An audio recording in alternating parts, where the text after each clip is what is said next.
我不会再让你伤害我了。Hello, everybody. It's me, Slade Crowley. Today I want to dust off a part of Counter-Strike's history that most people have forgotten, if they ever knew it existed at all. Escape mode, or just ES if you remember the old map prefixes. Now, strictly speaking, it was never removed. The files are still buried in the game, as functional today as they were 25 years ago. What happened is simpler and sadder. The mode was dropped early, cut off before Counter-Strike had even found its voice. By Beta 7, Escape was gone, and the game we know today, bomb sites and hostages, became the whole show. Some of you might recognize a few of the names. ES Jail, ES Frantic, ES Trinity. These were the strange little experiments that carried the idea forward.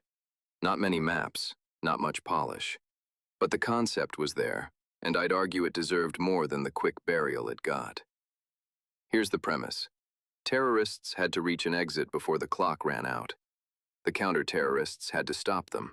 Simple. The twist was that terrorists didn't spawn with a buy zone. They had to scrape together weapons, either by scavenging from the map itself or from the corpses of dead players. It tilted the balance toward the counter-terrorist side, the same way assassination tilted against the VIP. Was it fair? Not really. Was it interesting? Absolutely. And here's where my mind wanders a little. The Half-Life engine, even back in 1999, could do things Counter-Strike rarely touched. Moving platforms, breakable walls, lights that flickered or blew out. Imagine ES maps built around those possibilities.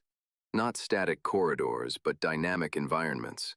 A prison riot with gates failing in sequence. Or a mountain base where a cable car is your only way out. Escape could have been Counter-Strike's chance to show that a match didn't have to be a static duel. Modern CS2 mechanics actually fix a lot of the headaches ES used to have.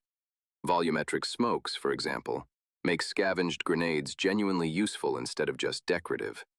Improved physics and interactive scripting let exits feel alive. Locked behind objectives, hidden behind destructible doors, or tucked into branching shortcuts. No more counter-terrorists camping every choke and calling it a day. The economy can finally be tuned properly. Terrorists get just enough cash for pistols or SMGs, while counter-terrorists have to make real choices before decking themselves out completely. And that scuttle mechanic turns the pre-round into its own little mind game. CTS plotting, TS guessing, everyone on edge.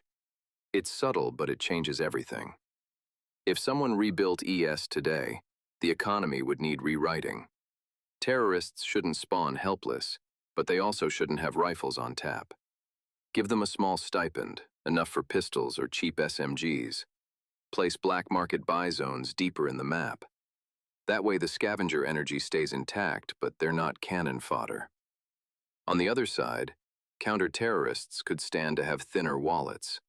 Make them choose choke points carefully instead of drowning every corridor in rifles and grenades. Think about the black markets in ES. They could hold more than just guns. Things that bend the rules a little and make the mode feel different. Heavy body armor, for example, could let a player tank damage the way the VIP does in Assassination. Or stim packs. Quick injections to restore health, but only if you're willing to stand still for a moment and risk it. There's room for stranger tools, too. Night vision goggles for dark corners. A kind of sonar that pings CTs who camp in one spot too long. Even weapons that wouldn't belong in a standard diffusal map, like claymores for CTs, or the old gas grenade from Counter-Strike's beta.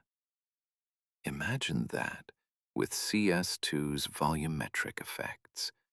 A cloud rolling through a hallway, not just a texture, but something alive and shifting. The point is this. ES opens up space for experimentation, things the main modes can't or won't touch. And with today's technology, most of it wouldn't be difficult to pull off. The possibilities are already there, waiting. Map design is where it really gets exciting. Imagine 3 escape points: a helipad, a loading dock, a boat at the pier. At the start of the round, counter-terrorists scuttle one of them, making it unusable. Sometimes the terrorists would know which exit is gone. Sometimes they'd have to scout it out. Either way, it becomes a chase. The T's scrambling forward, gambling on routes, improvising. The CT's anticipating, cutting off, never able to cover everything. The win condition could be simple. Half the terrorist team escapes, and they win the round. Every survivor matters. Lose one more body than you can afford, and the whole plan collapses. Done right, a modern ES mode wouldn't just feel like Counter-Strike with different doors. It would feel like a prison break, or a heist gone sideways. The terrorists are desperate and under-equipped. The counter-terrorists have control but limited firepower. And the map itself, its doors, shortcuts, and destructible walls, becomes as important as any rifle. And that, to me, is the real loss of ES. Not that it was cut, but that it was cut before it had the chance to grow. It showed a path Counter-Strike could have taken, one built on asymmetry, tension, and improvisation. Maybe someday it gets another shot.